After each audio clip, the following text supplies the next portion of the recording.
topics on the world of pro wrestling. And on YouTube, I actually did this podcast over there called Chill Pill Podcast, which started back in, I believe, May of last year. Yeah, but I think it was May of last year. And it was basically like a 45-minute podcast of me talking about certain wrestling companies and my thoughts on things and whatnot. And I was very inconsistent with it. Like, sometimes I would do it after 2 weeks, sometimes after a few months. Like, I only got like maybe, I think, 10 or 11 episodes out of it. And that was across a 1 year period. So yeah, definitely wasn't consistent with that. I think the last episode I did might have been like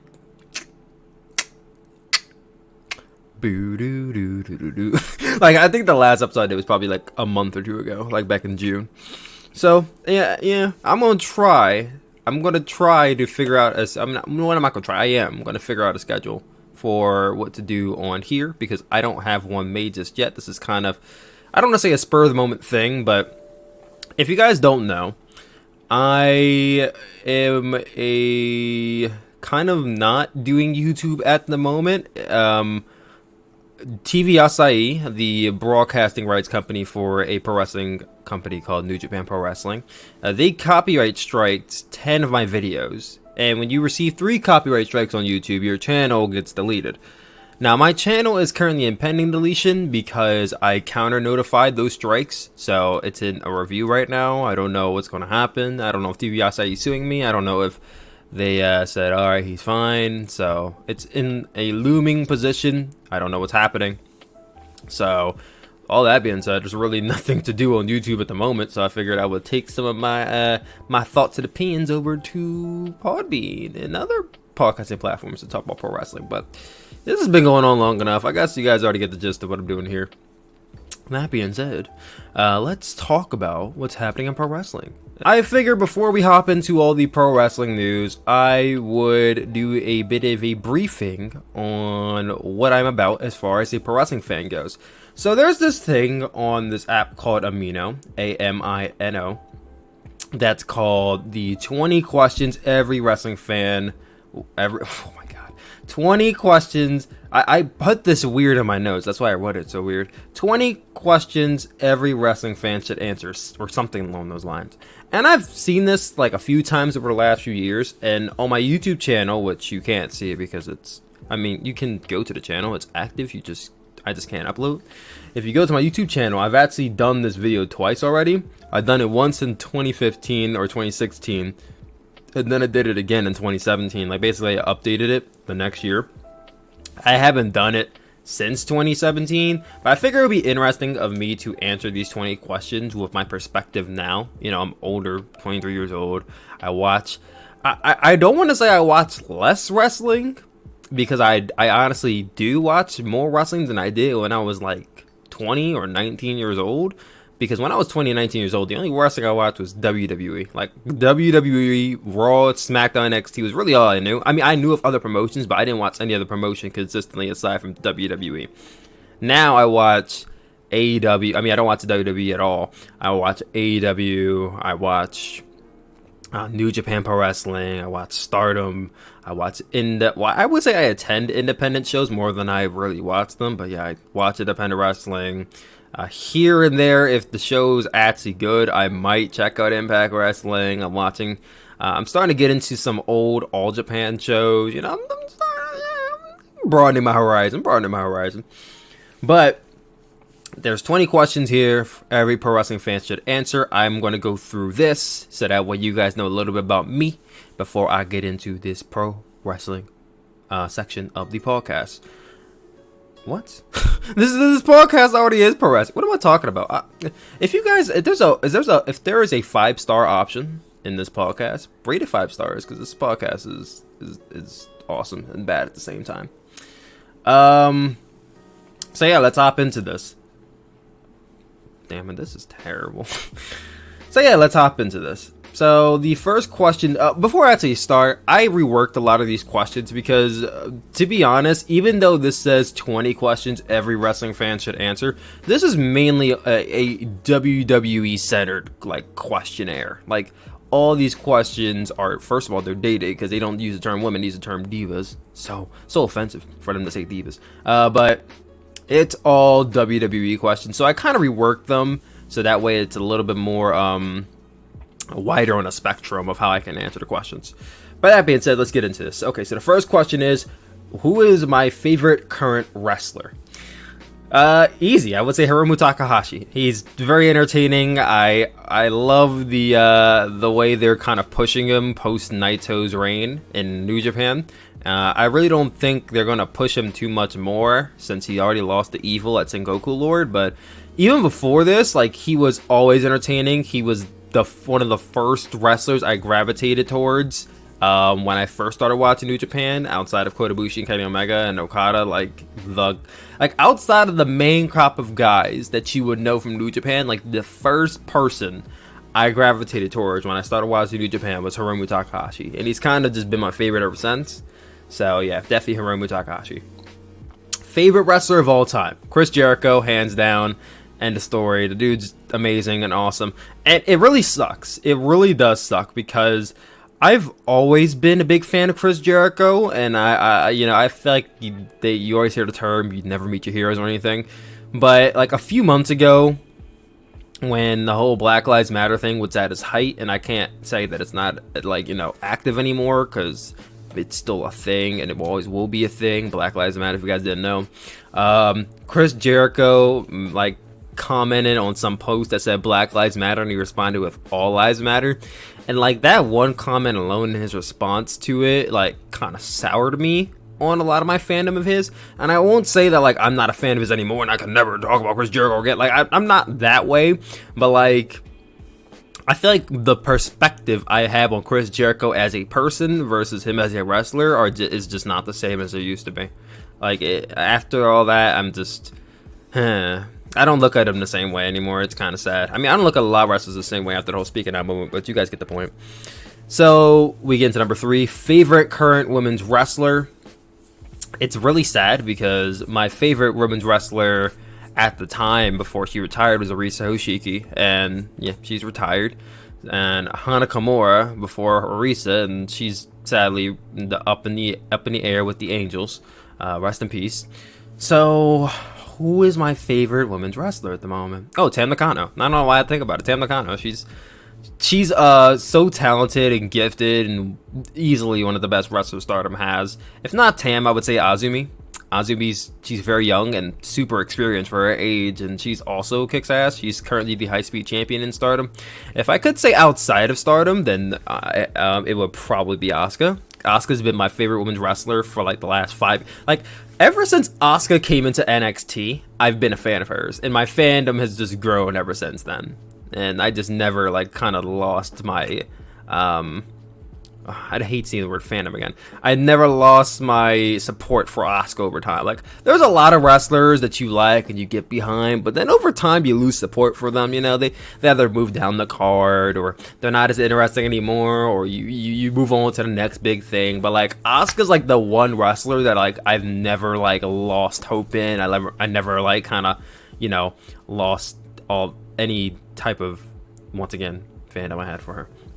So yeah, I would definitely say, if it's not Arisa, well, it's not Arisa. If it's not Tam or Azumi from Stardom, it's Asuka. And the common thread is that they're all Japanese. I guess that's a testament to how awesome Japanese wrestlers are. They are, if you haven't noticed this already. Favorite women's wrestler of all time. A lot of people don't know this, but like, my favorite is Mickie James. Like, I grew up on like when I first started watching wrestling, my first exposure to it was like early 2000s, but I didn't like start watching wrestling week to week until like 2005. And at the time, like, the women's division really consisted of Trish Stratus, Lita, Mickie James, Victoria, Tori Wilson, I was about to say Stable. I'm mixing up Stable and Stacy Keibler. Oh my god. Stacy Keibler. Like, it was a lot of the hotties. They were the I can't disrespect like that, call them just hotties, because some of them are actually really good. Like, it was a lot of those women that I grew up on, and the one that caught my eye, and I guess this is because young Tyler was both happy up in the head and down below, was the Mickie James and Trish Stratus storyline. Like, I'm young me love that storyline. Yeah, I just thought Crazy Mickey was awesome for obvious reasons. And I guess because that storyline, I liked it so much, I just ended up becoming a fan of Mickey and just followed her career all the way through. And yeah, through that way, she became my favorite. I don't really see Mickey much anymore because I don't watch WWE, but like, she's still my all-time favorite. I would still claim her on my check. If I had to like say a number 2, like if I couldn't say Mickey, then I would say AJ Lee, because after Mickey, the next person that I would say I kind of grew up on, because it was, and even though it only lasted 5 years, because AJ Lee debuted in 2010 and retired in 2015, was AJ Lee. And she was consistently a really good wrestler, a great, tremendous character that WWE always got behind. Like, it was very easy to get behind her. And Asuka was number 3. So yeah, that's kind of my lineup. I guess since I did it for women, if I had to go back to number 2 for my favorite wrestler of all time, then my top 3 favorite would be Chris Jericho's number 1, CM Punk is number 2, but not Batista. Shawn Michaels is number 3, and Batista be number 4. So yeah, then we get to number 5, WrestleMania or SummerSlam, and why? Oh, easy answer is Royal Rumble. all day, every day, I'm always... And like, no matter how bad WWE gets, and WWE's really bad, and I know this because I don't watch the product anymore, like, I've gotten to the point where I used to watch clips of Raw and SmackDown after the show was over just to stay up to date on what's happening. But like, over the last few months, I will wake up on Tuesday or Saturday and I will not watch any clips of the show. Like, I'll just be like, I don't care enough to watch. Like, it's gotten to the point where I do not watch the show, period. Like, not catch the clips on YouTube. I don't watch the show, period. Like, I will get updates from Dave Meltzer, Brian Alvarez on FW4 Online, or I listen to Solid Monster Sounds Off, who's also on Podbean. Shout out to him. To get my updates, but I can't give that show up my time anymore. But if there's any point in the year where WWE will get my attention, it is January for the Royal Rumble. I've always been a big fan of the 30-man Battle Royal concept, the big surprises, the aspect of who's going to win, who's going to WrestleMania. Like, I would honestly say at this point, I get more excited for Royal Rumble than I do for WrestleMania every year. Like, I would definitely say that. So, Royal Rumble, hands down. Do you have the WWE Network? Any other subscription services? Do I have the network? Technically, I do. I subscribed to the network back in 2016, and then after Hell in a Cell 2019, when The Fiend and Seth Rollins had that dumbass finish, I unsubscribed from the network. And then I resubscribed for WrestleMania this year, and I haven't unsubscribed since. Not that now that I think about it, I probably should unsubscribe because, like, there's no reason for me to have it. Like, WrestleMania ended. I don't really... The only thing I can honestly say I watched on the WWE Network in, like, the last few months was the Undertaker documentary. Like, that's it. I don't go and I watch, like, old WCW matches, or I don't go in there and watch the catalogs, or... I don't do any of that stuff. Like, every once in a while I do, but like, it's not consistent enough for me to pay $9.99 a month, so I don't even know why I'm so subscribed. I might unsubscribe after this is over. But yeah, technically I do have it, but I have unsubscribed once already, and I'll unsubscribe twice again. Any other subscription services? At the moment, I currently have New Japan World, which I've been subscribed to since January 2nd, 2018. I subscribe because of the Chris Jericho and Kenny Omega match at Wrestle Kingdom 12, which a lot of you have, so don't knock me for it. I've been a proud supporter of New Japan for a while, even though those motherfuckers keep dicking me over on YouTube, but it's not their fault. It's YouTube's broke-ass copyright system and TVSIE, so I can't really blame New Japan as a whole, but you guys get the point. Even though all that stuff happened in New Japan, I still like the promotion. I'll talk about them a little bit later on in the show. Any other ones? I believe I am still subscribed to Independent Wrestling TV, which I originally subscribed because Logan Stunt, one of my wrestler that I know, he is an independent wrestler, obviously, and I wanted to support him, so I subscribed to Independent Wrestling TV to watch his matches because they're kind of hard to find on YouTube or any other platform. I don't really use it for anything else, so I'm probably going to have to unsubscribe to that too. Like, one thing about me is that, like, I'll subscribe to something, but then I'll, like, forget that I'm subscribed to it. Like I'll look at my pay stub and I'll be like, damn, I got charged for this, and I'm like, oh yeah, I'm subscribed to this. Let me unsubscribe, and then I forget to. So yeah, I have to do that. And then is there any other aside from Stardom World? I think it's Stardom World's the last one, because I originally subscribed to Stardom World back in December of last year for their year-end climax show, and then I canceled that card that I was using. And once I canceled the card, every time I tried to use a different card on my Stardom World account, it would not accept it, like, at all. And it pissed me off for like 3 months, because for 3 straight months, really 4, I didn't watch Stardom, and I couldn't watch Stardom. So now I actually have a friend who was able to use his card, and now I just pay him. So now I'm able to watch Stardom World. So even though it's not on my bank account, I have an account for Stardom World. So yeah. So 3 subscription services I have right now is WWE Network, I don't know for how long, New Japan World, and Stardom World. Those are my 3 subscription services. Oh yeah, and Independent Wrestling TV. So 4. Favorite belt design of all time. The what is it called? The WWF Championship that Triple H held in 2001. I don't know what that belt design is called. Let me actually look up. What is it called? The WWE Championship 2001. Like, it's not the Winged Eagle, but it's the one that's like, it's like a circular one, a circular kind of like plate, and then like the blue globe in the center. Like, that's my favorite design. I was always oddly attracted to that belt. Now, part of the reason might be because Chris Jericho held it, and Chris Jericho was awesome, but I always thought that was a very appealing looking belt. So that is my favorite belt design of all time. As far as current belt design, which is the 8th question, I would say I really am big on the AEW Championship / the IWGP Intercontinental Championship, because I've always been a big fan of white straps. I don't know what it is about white straps, but they're pretty beautiful looking. Number 9, least favorite wrestler of all time. I kind of hate this question because it's very negative. Like, who has a least favorite wrestler? Like, I hate this wrestler so much and I hate them all for all of my life. It's like, bro, it's not that deep. It's not that deep. Yeah, no, I don't have one. Number 10, current least favorite wrestler. Now, I have one current one, not of all time, because that's kind of deep, but I have a current one. I guess it's the toss up between Kazuchika Okada and Cody. And I don't even detest them. Like, I don't hate them. They just get on my nerves a lot. So, like, if there was one wrestler that I would say is my least favorite, it's Kazuchika Okada from New Japan Pro Wrestling and Cody from All Elite Wrestling.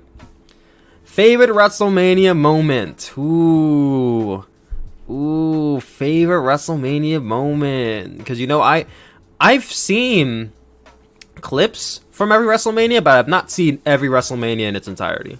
So there are some moments where it's like, I can't say they're my favorite because I didn't watch the entire show or live through it. Like, I feel like if I didn't live through it, it's kind of hard to say it's my favorite. So for me, it's really the crop of WrestleManias from WrestleMania 20 onwards I would probably have to vote on. So from that, I would say, I guess the Seth Rollins cash in WrestleMania 31, because I remember where I was and what happened. Like, I remember it was, mind you, 2015 was my favorite years, like, ever. Like, this was the final year in high school. I was going off I got accepted into college. TV was awesome. You had American Horror Story. I believe they were currently on at the time. They were on Freak Show, which was great. Then you had Walking Dead Season 4, which was great, and Season 5, which was the best season they've ever had. And then you had WWE, which at the time, in 2015, even though that was the same year where I started to lose interest in them, the TV was actually still good. Like, it wasn't, like, at its best, but it was still tolerable. So, like, I would say 2015 was just a good year overall. And that year was the first year, well, it wasn't the first, it would have been the third? No, because I watched WrestleMania 29 live, illegally, but I watched it live. And then the WrestleMania 31 would have been the next one. So yeah, this is my second WrestleMania I watched live, and I remember because I had WrestleMania on my TV and I had Walking Dead on my laptop, and me and my grandfather were like watching both shows like in sequencing. That's not the right word. And synchronization and in sync. There we go. Not the band in sync, but we were watching the shows in sync.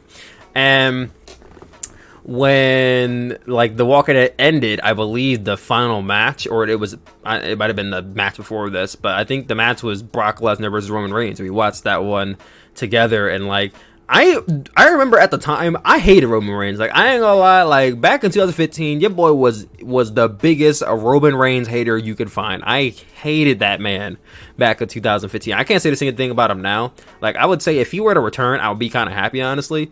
But like back in the day, you couldn't tell me nothing about this dude. I just wanted him to lose at all costs every single time. Brock Lesnar was pretty over at the time too. Like, watching it back, like, I watched the match back, like, a few weeks ago, and I'm like, holy shit, this match is really good. Like, this was the best match they've had. Because they've had 3 matches already. I definitely think this was their best one. And I would say my favorite WrestleMania moment was the cash-in. Because you had this point where both men are down, and I don't know where Seth Rollins comes out. He runs down the ramp, the long ass ramp, and he cashes in like the first time someone's ever cashed in a WrestleMania in the main event. It's this big fight feel. You don't know who's gonna win, and Seth hits the curb stomp Roman Reigns. He pins him, and I remember like, yeah, Seth, he got it. I think the clip is still on YouTube somewhere. Me live reacting to this.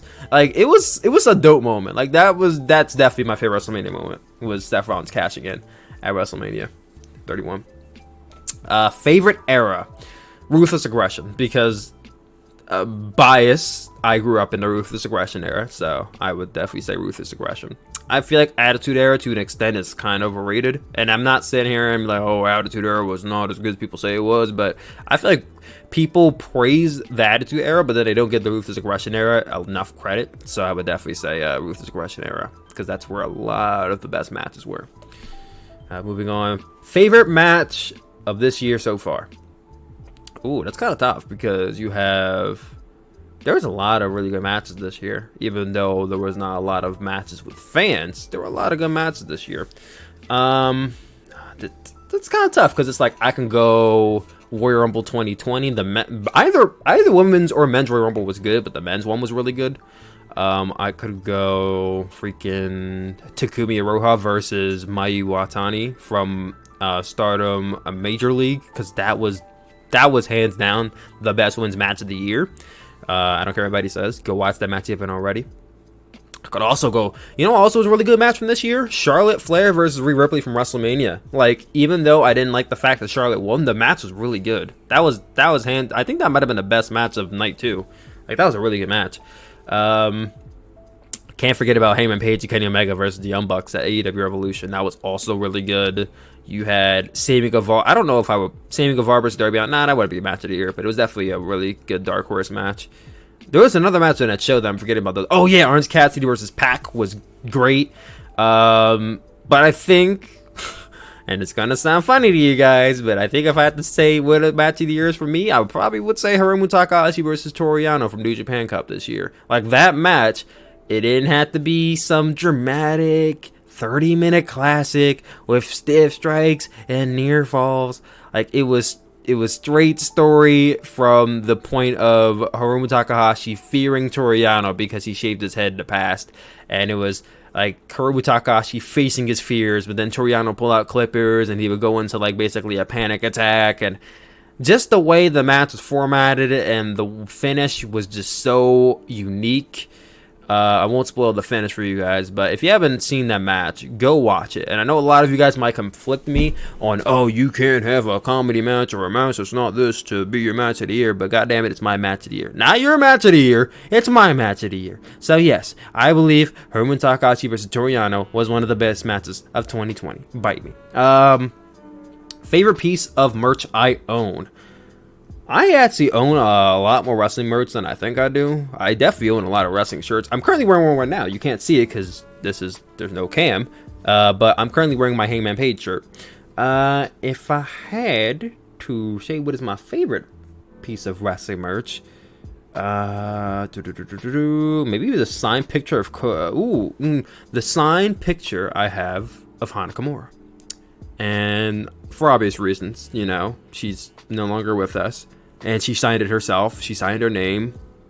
So yeah, I would definitely say the signed picture I have of Hana Kimura. Like, not the one hanging on my wall, because that's one I bought that was already pre-signed. I have one that's under my bed that's basically locked up. But like, that one is special because she was there. I shook her hand. She signed my name. She put a little heart on it. Like, man, I miss her so much. So yeah, the signed picture of Hana Kimura is my favorite piece of wrestling merch. Favorite faction of all time. Ooh, D-Generation X. Nah, I didn't have to think about that. D-Generation X. I'm a DX boy. They're my favorite tag team too. So that's not an actual question, but that's the answer to that question that's not been answered yet. Do you like the current world champion in WWE, AEW, New Japan Pro Wrestling, Stardom, Impact, etc.? So going down the line, world champions for WWE, I believe on SmackDown it's Braun Strowman. I guess. For Raw, who's the WWE champ? This shows you how much I pay attention to WWE. I don't know who the WWE champion is. WWE.com. Superstars. Drew McIntyre. Oh my god, I forgot Drew was the champion, bro. That's sad. Oh my god. What? I accidentally started playing part of the show. Don't do that. I'm not trying to get a copyright strike on Podbean if that's possible. But yeah, bro, I forgot Drew was the champion. Holy shit. I don't know what that says about his reign. I mean, like I said, I don't watch WWE. So that is part of it, but at the same time, I remembered Braun's the champion. I didn't remember Drew was the champion. They both won it on the same show. They both won at WrestleMania. So I know Drew's facing Randy Orton at SummerSlam, so that should be an interesting match. I don't know if I'm watching SummerSlam, probably not, but it should be interesting. Sorry, Drew. Moving on from that, NXT, the world champion is Keith Lee. Yeah, Keith Lee's awesome, so I'm definitely happy that Keith Lee's the champion. In AEW, the current world champion is Jon Moxley. I definitely like Jon Moxley as the world champion. We'll get into Jon Moxley a little bit later in the podcast. We're already 30 minutes in. It's pretty crazy. New Japan Pro Wrestling, the current world champion is... Why am I forgetting the world champion in New Japan right now? What the hell? Oh, yeah, it's Evil. Evil is the current world champion. I like Evil as the world champion. I think it was something I had to mature into. Because at first I was very indifferent on it. I didn't know how to feel about it. A lot of people thought I hated the reign, which I never said. I didn't like Evil as the world champion. But yeah, I definitely would say I'm definitely not opposed to him being the champion for a while. Stardom, the current world champion, is Mayu Iwatani. Mayu's awesome. I kind of would have rather Jungle have beat her for it, but you know, I don't have a problem with her being a champion. Impact, I believe the world champion is Eddie Edwards. I don't really care too much for Impact, and I don't really have that rapport with Eddie Edwards to really be favorable of him. So I would say no. So I guess that's all the promotions I really can think off the top of my head. So yeah. Do you think women should have more titles? I mean, they didn't say where, because obviously I wouldn't say for Stardom, because Stardom is literally all women. I guess they're going to be referring to WWE since it's a WWE-centered question. No. The simple answer is no. I mean, they have the tag titles, which they don't really know how to book. And then they have the women's division. Well, I mean, right now, I believe Bayley and Sasha hold all the championships in the women's division. Would I create new titles because Bayley and Sasha are holding all of them? No. Just have them drop the singles titles or the tag titles. Just wait. You don't need to have new championships. Why? To have a women's IC championship? I think if you're going to do that, you must have a sub show for the women. So, no. I wouldn't. For AEW, no. They don't even know how to book the women's division, so no. Favorite finisher? Pedigree, Sharpshooter, and the Regalplex. I just always love Triple H's pedigree because I've always been a big fan of Triple H. Bret Hart's Sharpshooter is my favorite submission because I don't know why specifically. I always grew up loving that submission, but I remember when I was in elementary school, I asked my friend to lock me in a. It was literally quiet reading time, and I'm sure the teacher knew we were doing this, but she didn't say anything. But like all the kids were in the front with the teacher, and we went to go get books in like the corner of the class, and I'm like, hey, you should put me in a sharpshooter, and he's like, yeah, get on your back. So because we didn't know how to do transition correctly, because we didn't know wrestling was fake, so. So I got on my flat on my belly, and he basically put the sharpshooter on me, and he's putting it back all the way, and I'm sitting here like, what the? This actually kind of hurts, and I start tapping on the ground, and I'm like, stop, let go of me. I'm trying to be all quiet about it because I don't want that to blow our cover, and yeah, I tried to no sell a sharpshooter, but it hurt a lot. That's my experience. Maybe that's why it's my favorite finisher, because I actually got locked in it one time when I was younger. But yeah, and then the Regalplex, because I'm a big fan of Regal, and his suplex is awesome. Favorite stipulation? Ooh, any no DQ type match, really. Like I'm a big fan of going outside the boundaries of just a normal match, as long as like we don't get it repeatedly and there's a reason for it. I'm a big fan of those matches. One thing I really love in pro wrestling is backstage brawls, like just going outside of the ring in general. I've always been a big fan of that. Favorite pay-per-view? They weren't very specific with this, so I don't know what this means. Does this mean what's my favorite pay-per-view of all time in terms of what, like in general? I mean, I guess Wrestle Kingdom 14. I'm biased because I was there. But if we're talking about like favorite pay-per-view by company, for WWE it's the Royal Rumble. For New Japan it's Wrestle Kingdom. For I don't know what other company would be to talk about, so it's just those two. And AEW, it would be Double or Nothing, because I was at the first Double or Nothing. Bias. But yeah, that's the 20 questions about me, so hopefully that little segment gave you a little bit more about what Tyler Williams is as a wrestling fan.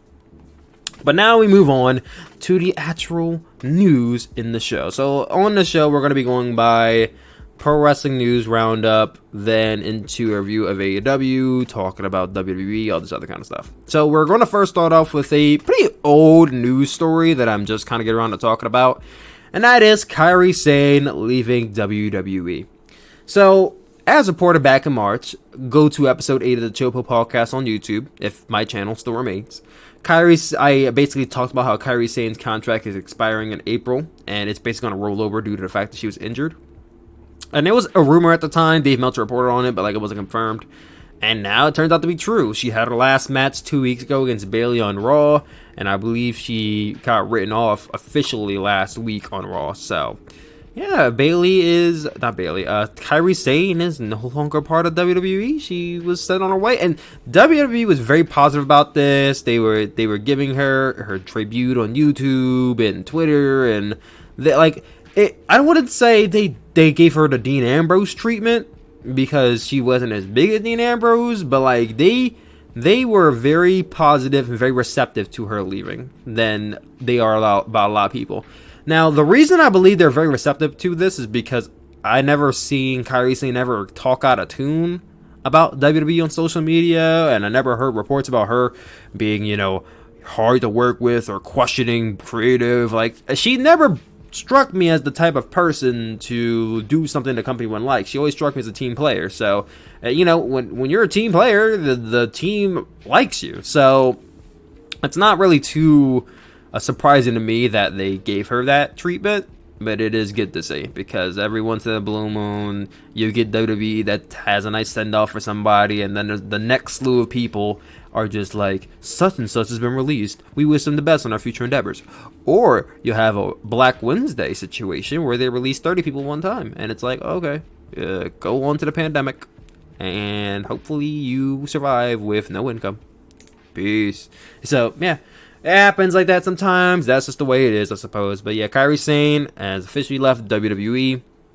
She had a nice 3-year run. I mean, she wasn't in WWE for that long. She made her debut in the first Mae Young Classic. She made it all the way to the finals against Shayna Baszler and won. And from there on, I think she spent 2 of those years in NXT.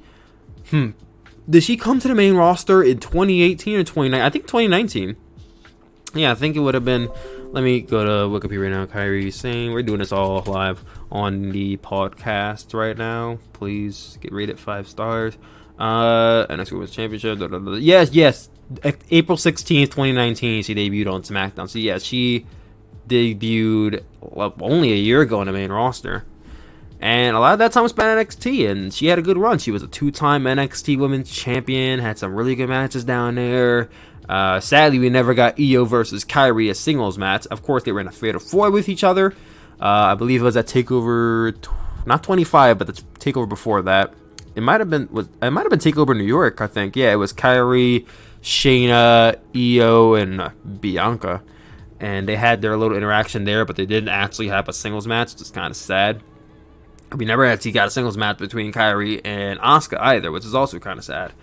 But despite all that, she had good matches, had a nice feud. She never struck me as the woman who was going to lead. Like, I never saw her as being like a top girl. Can't say top guy. Top girl in WWE. Like, even when she got caught up, I never saw Kairi Sane becoming the Raw or SmackDown Women's Champion. I never saw that happening.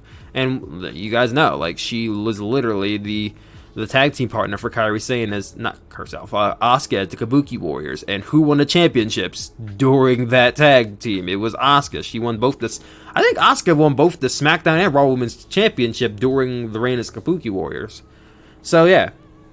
Kairi Sane was always by her side. Kairi Sane always had really good matches. So, yeah, I'm going to miss her. I mean, I can't really say I'm going to miss her because I haven't watched WWE enough to miss her. But I'm hoping that her going back to Japan, which, mind you, we're still in a pandemic. So, until this is all over, she can't go back to Japan.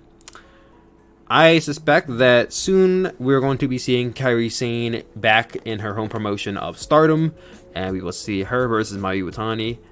Hopefully we will see it at the end of the year, but who knows? Who knows with everything going on in the world? It could be next year, but I'm waiting. Good on Kairi Sane. Then we get into some more news regarding The Rock. And no, The Rock isn't making a pro wrestling return. I don't. Well, the last time he wrestled, I think his last wrestling match was technically The Rock's last pro wrestling match was against Eric Rowan. Which is really ridiculous when you think about it. It's like, okay, so when he made his return in 2013, he was in a tag match, 2012, tag match between John Cena versus The Miz and R-Truth. Then he wrestled CM Punk at Royal Rumble 2013 and won the WWE Championship. I think they then had a rematch in Elimination Chamber, if I'm correct. I might be wrong. Then he had that match with John Cena at WrestleMania 28. Well, 28 was after the John Cena, Miz, and R-Truth match. You get the point. They had the match at 29, then they had the match at 30 for the WWE Championship. So yeah, he only had like 6 matches in his return run, and then he had that one match where, like, basically the bell rung. He hit Eric Rowan with the rock bottom, and he won. So yeah, that was The Rock's return career. So he's not returning, but he actually bought out. Not WWE, that'd be kind of awesome, but he doesn't have that kind of money. But he bought out the XFL. I know. The XFL, which was of course owned by Vince McMahon and Alpha Entertainment, which I believe is a company that he owns on the side for outside of WWE. They made their return in February of this year. They had like a few games, but then a pandemic hit and ended up halting operations. And because operations were halted and they were a new company, they basically folded, filed for bankruptcy, and XFL ended as soon as it started. Which is kind of sad because it's like it's not even Vince's fault this time. Like the first time it went under, it's because of overbooking and a bunch of other elements. But like this time, it was the pandemic that killed the XFL, and it's like, well, can't really say that was all Vince's, old man, doesn't know what he's doing kind of, thing that a lot of wrestling fans like to talk about. Like, it wasn't really his fault this time. But one man's trash is another man's treasure. The Rock and his ex-wife / business partner, Danny Garcia, they ended up picking up the league. They bought her out. So now they are the new owners of the XFL. Now, I don't know what this entails. I don't know if the XFL is going to look the same, feel the same, if it's... I mean, you know, when I first heard The Rock was purchasing the XFL, the first thing that came to my mind is that he's doing Vince a favor, and he bought it out just to give it back to Vince McMahon. And then I said to myself, well, if his wife is in on it, why would he give it back to Vince? It's like... It's a really kind of sick situation. Not sick in the sense like like that kind of sick, but it's like it's a really weird situation because you have The Rock, who's your former employee. Like, The Rock worked for Vince McMahon from 1994 into 2003, and then he came back. Like, The Rock worked for WWE. He was their top guy, and he ended up going into Hollywood. He literally became the biggest star in Hollywood. He might still be the biggest, like, highest paid star in Hollywood. Like, The Rock has a profile that cannot be matched by anybody in WWE. You could talk all day about who's a star and who brings in the ratings, who brings in the money, but, like, The Rock is...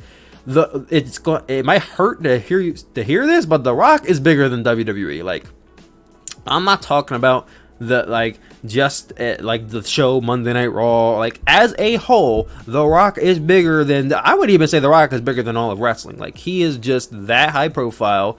He's that well known. He has that great of a rapport with everybody. He has been in like high profile movies. Like, The Rock is just that guy. And John Cena's now kind of filling in the role right now. Like, he's doing movies. What's really funny because they had their initial feud with John Cena, like, oh, you're not even a full-time star. I'm the full-time star. I'm the star. You're just a movie star. Da, da, da, da. Now he's a movie star too, so that's kind of funny.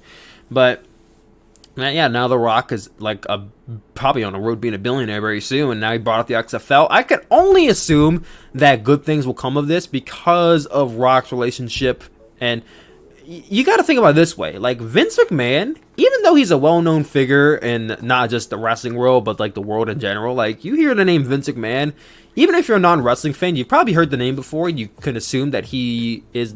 A lot of people like to assume he's the person who created pro wrestling, which just isn't the case. He's just the one who basically made it mainstream. But he has that, you know, notoriety in that route. But outside of pro wrestling, what is Vince known for? Not really much. The Rock is known for a lot of things outside of pro wrestling. He has a lot of connections outside of pro wrestling. And I can't say Vince doesn't have any, because obviously I don't know Vince personally.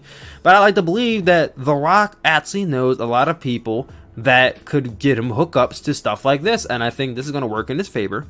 And I think maybe when the pandemic's over, because I think to try and run the XFL during the pandemic is going to just lead to a repeat of what we just saw.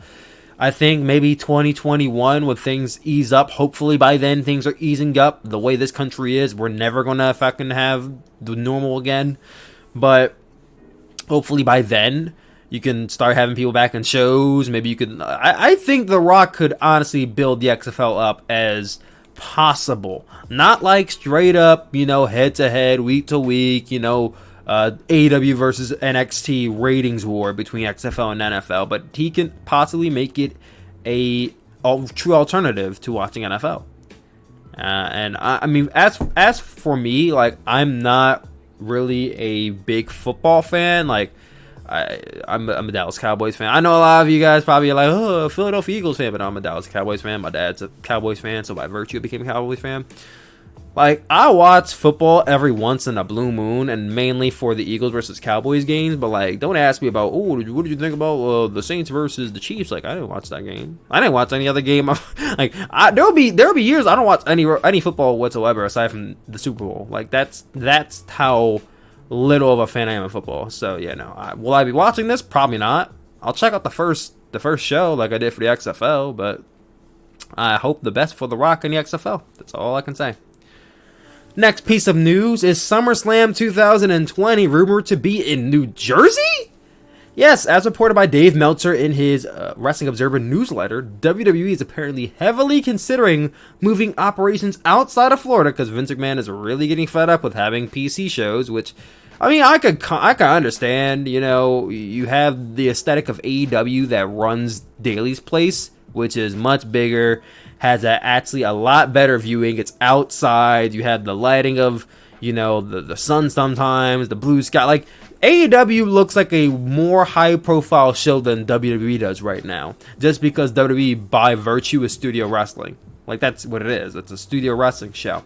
So I can imagine Vince is probably tired of looking like the low-rent company.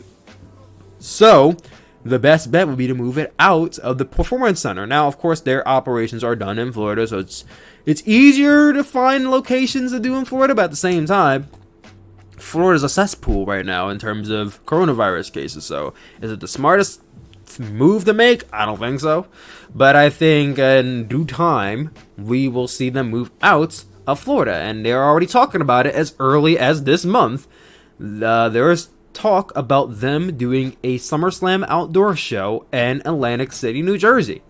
Which is interesting because GCW, Game Changer Wrestling, just did a show called GCW Homecoming at Atlantic City, New Jersey. And guess what? I know about this because I was at the show. I was actually at the show. So, speaking as someone who's been to a wrestling show during the pandemic, let me explain to you why I think this is a bad idea and why WWE should not do this.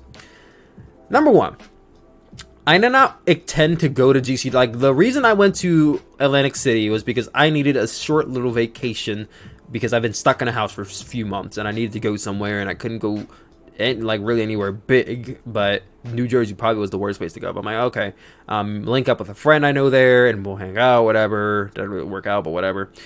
I'll go there, and then GCW was there, so I ended up attending that as well. I got in for free, so that's also the reason why I went to the show. So I went to the first GCW Homecoming show. And let me say this. They tried their best to regulate everything. Everyone got their temperature taken. From what I was told, the roster was all tested for COVID before they came in, so that was also really good. They were doing temp checks. They were having people wearing masks. That's a requirement. You had to wear masks, even though some people were pulling their masks down at times. It wasn't very frequent, but they were pulling a mask down at times. You had them trying to make sure chairs were spaced out. People were like, they tried, and I will say for the most part they did a good job of regulating everything. But you have rowdy wrestling fans, American wrestling fans, that don't know how to act. They get all hyped. They're screaming, yelling. I will never forget when Nick Gage, MDK all day, he's a pro wrestler. It's really big over in GCW. He comes out to Whom the Bell Tolls by Metallica. Or is it Motorhead? I think it's Metallica. And when his entrance comes up before the pandemic, like, people will come out and they would gas him, they would hype him up. They all like, yeah, and they're all touching him and he's getting all hyped up, but he's getting ready to wrestle. And I'm sitting here like, are 50 people who should be social distancing all going to gather up and, be as close as possible to each other to gas this man up as he comes out? Like, I hope GCW regulates this. Now, mind you, GCW didn't tell people not to do this. And even though I think that maybe telling them not to do this wouldn't have stopped it all too much, I think it probably would have definitely helped in not being as crowded as it was. But you had at least 25 or 30 people all go up to Nick Gage, touching him, trying to hype him up. Everybody has their mask down. I'm sitting here like, oh my god, bro, why am I here? Y'all don't know how to act. Like, what? Like, that one spot alone made me decide I am not going to night 2. Like, no. Like, I remember leaving this show and I'm like, should I get tested for coronavirus? Like, I don't know. So, if they're going to be doing the show and it's just them and it's just crew members, fine.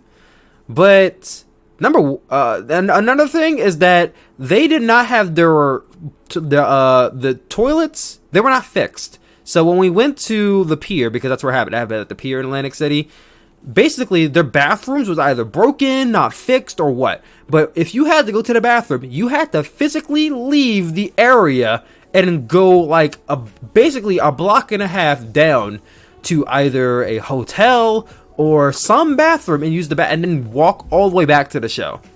So if anyone from WWE is listening to this, that's what you're getting into if you do it at the pier. Maybe if you do it somewhere else in Atlantic City, you won't have to worry about that. But at the pier, no, they did not have bathrooms ready to go. So the venue that I'm hearing them do is going to be the pier, the Garden Pier, which I mean, it doesn't really feel like a WWE centric show, and WWE is very high profile, and they like to have all the glitz and glamour, and like, I don't know if they'll be able to run that aesthetically on the pier or even in Atlantic City, period. I feel like that will only kind of work like SummerSlam. The vibe of SummerSlam, I don't know if it's going to work at that location unless they have it legitimately on the beach. Like, if they have this show on the beach, like the wrestlers have to walk through sand, maybe, but I don't think they're going to do that. So I don't know where they're going to hold it. If they hold it at the pier, I hope they don't do fans, because fans don't know how to. I wouldn't do that. That's not a smart idea. And you also can't even have that many fans in the crowd at the pier, because that didn't hold any more than like maybe 50 people at the most. So yeah, we'll see in due time. I'm not for this. I think they should stay in a PC because it's safe. Atlantic City's also very crowded. Like, when I was there, the entire time, people were not wearing masks. I would say the ratio would be 70-30 of people not wearing their masks. People did not know how to social distance. I remember waiting in line for fried Oreos, and this guy was literally right up on me, and I'm sitting here like, I should pop this dude in the damn eye for being this damn close to me. If he coughs, it's over for him. But I held my composure, and like, it was just annoying. Like, I felt like I needed to get tested when I came back. Like, no. If I felt that way coming back from New Jersey, I would like to think that you shouldn't go to New Jersey at the moment. Honestly and truly, if you're a wrestling fan and there's a wrestling show happen, don't go. Like, don't go. It's not worth the risk. Is not worth the reward. Contrary to popular belief that WWE Money in the Bank has put into your head, it's not. Like, I went to the GCW show. The wrestling was good, but like, it didn't feel the same. It didn't feel the same. It's not that important. Don't go to a wrestling show. As far as SummerSlam 2020 being Atlantic City, Performance Center is probably their best bet. Next piece of wrestling news, AEW. They signed Eddie Kingston last week. That's great to hear. Eddie Kingston had that match with Cody on AEW Dynamite for the TNT Championship, which was a really good match that I ended up not liking the finish to, because Cody no-sold the thumbtack spot. That pissed me off a lot. But other than that, you had Eddie Kingston cut this fire-ass promo before the match even started. And just for that reason alone, people got behind him. Like, I know there was people who probably never seen Eddie Kingston a day in their life that were instant Eddie Kingston fans. And were like, sign Eddie Kingston, sign Eddie Kingston. And they actually got him signed. So good on AEW. That's a great acquisition for them. I could definitely see him being maybe a mid-card star. I would definitely love to see him speak more often. Not to say that he is not a good wrestler, because he is, but I think his heavy promo work is best suited for him. It does leave me with one question, like, what's going on with NWA? Because you've had Ricky Starks sign with AEW, freaking Eddie Kingston just signed with AEW. That's like two top stars for NWA. They're looming. Nobody knows what's going on. What's his name? Billy Corgan keeps telling fans, "Oh, NWA is here to stay. We just don't know. We don't know what's happening. We're going to return." But like, I don't know, man. Every week, every passing week, somebody from NWA is somewhere else, and they left and they signed with this company. So I don't know what's going on in NWA. Hopefully they don't fold under, but it's the nature of the beast right now is that these companies, some of them are going to die out because they can't run shows and they heavily rely on ad revenue and, you know, the fan buyouts. So some of these companies might fold under, and I'm not hoping NWA does, but it seems like right now that's a possibility, especially if they keep losing stars that they have.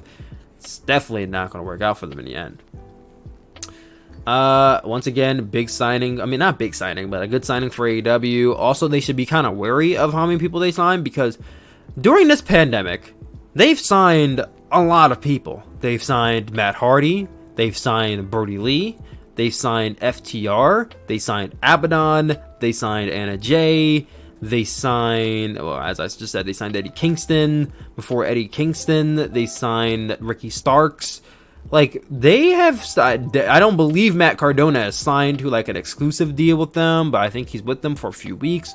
Like, they are signing a lot of people. It's like, damn. So WWE went and released 40 people, and you went and signed like 10 people. Like, unless these guys are getting lowball offers and they're taking it because there's really nowhere else to go, like, I don't understand where all this money's coming from. So AEW should be careful with all these signings, because if this pandemic goes on too much longer, I don't want to say they might have to release some people, but if they do, it'll kind of be their fault because no one told them to straight up sign everybody at this time.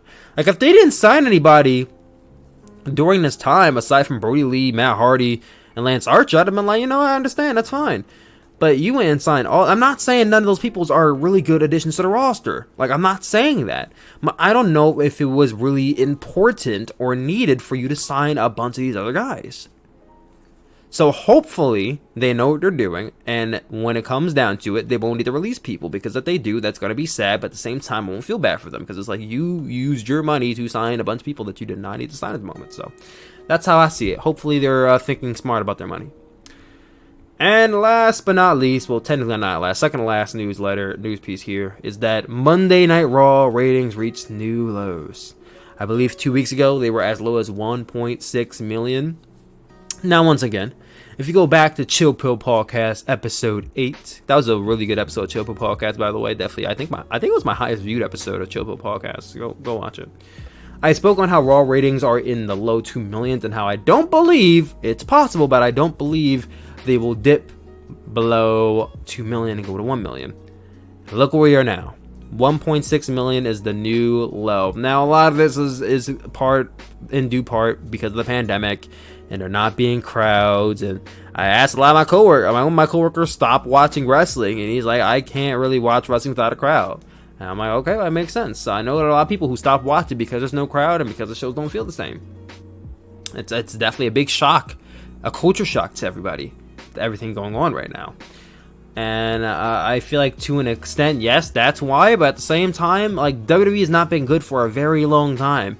So when you have bad television, bad storylines, and sometimes good matches, and then you reduce that to no crowds, a small arena, it's like you're basically forcing people to enjoy a half like decent show. So a lot of those people are going to say, I don't really think I need to watch this anymore. And 400,000 people have already said that they don't need to watch it anymore.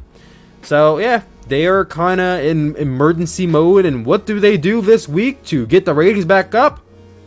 Well, of course, they bring in the McMahons. Because it seems like every time Raw ratings are low, and it doesn't even go for just this year, but go to years past, go to 2018, 2017, any year in the last 10 years, and you'll notice that whenever Raw ratings are low, who do they call in?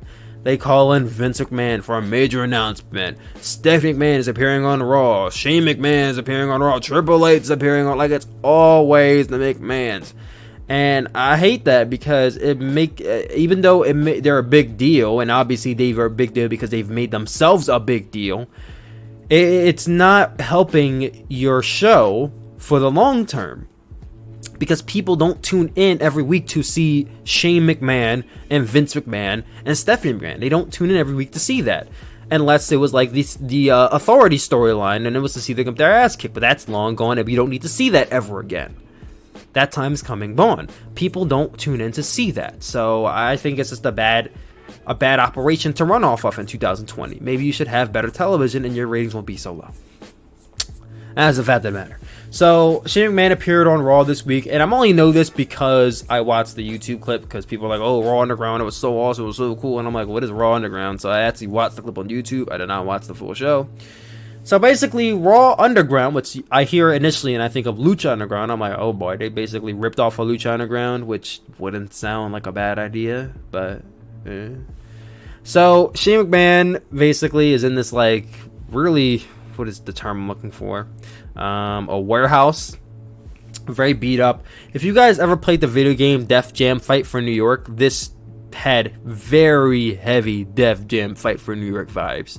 Just by the way, there was people on the outside, there was no ring ropes. It also gave me vibes of GCW Bloodsport, which is basically their cross between MMA and pro wrestling.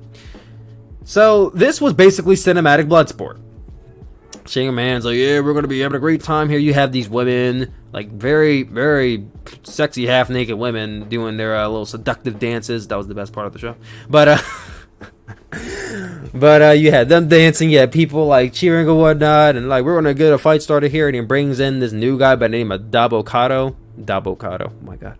Dabba-Kato. the former Babatunde from WWE fame. He said he was 7 feet tall, which I'm like, he doesn't look 7 feet tall to me, but okay. Lying ass.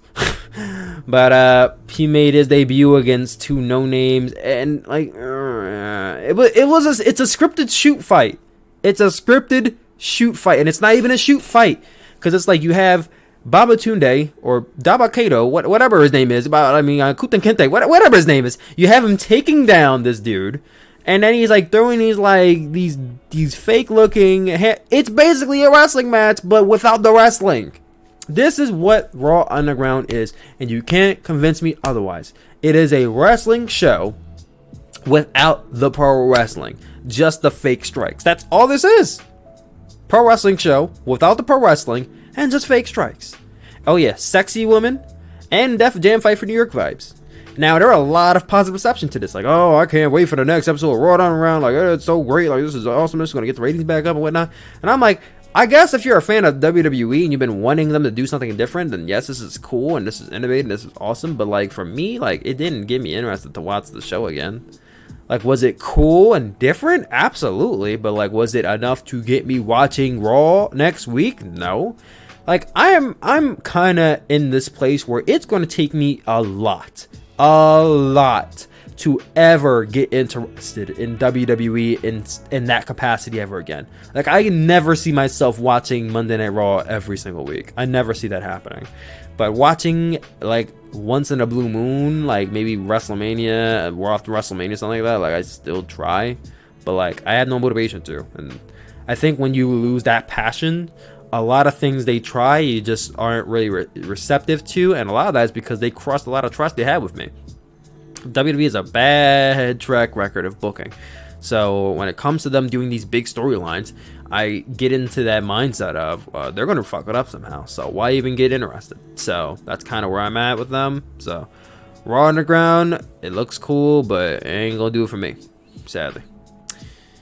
Then we get into our last piece. WWE is building up a match for NXT TakeOver between Adam Cole and a celebrity. So 2 weeks ago, Adam Cole went on Pat McAfee's show. So if you guys know who Pat McAfee is, he was a former punter for the Indianapolis Colts, I believe. Yeah, I don't think he does football anymore. He's a panelist. He has his own podcast show. He was on WWE television several times. I think he made his debut on WrestleMania 35 last year. Yeah, WrestleMania 35 last year. He was on the pre-show panelist. And he's been doing a lot of those pre-show panelists for WWE shows, a lot of the bump shows and all that. Like, he's basically an online personality for WWE, put it that way, with his own podcast and own personality. So he was on his own podcast. Adam Cole was a guest, and I didn't watch the whole thing because I didn't have any interest to. But basically, what I get from this is throughout the entire podcast, Pat's taking jabs at Adam Cole, and it got to the point where Adam Cole called him out on it. And when Pat got called out, he's like, oh man, I didn't mean it. And Adam Cole was like, I drove all the way here. I took time out of my day to come on this podcast, and you're just gonna goof on me like that. And Pat ended up calling him small. And Adam Cole knocked the microphone down. He's like, fuck you, Pat. And all this kind of, he's just cursing up a storm. And I'm like, whoa, that's pretty cool. Now, it didn't take me long to realize that this is a work. Like, I realized it was a work in the segment after I remembered that Pat called Adam Cole short. And it's like, in the real world, like, being called short isn't, I mean, I ain't gonna say it's not an insult whatsoever, but like, it's not one that's gonna like, it's not like someone stabbing you in the heart calling you short, because it's like, you can't help the fact that you're short. You're just short. You didn't choose your height.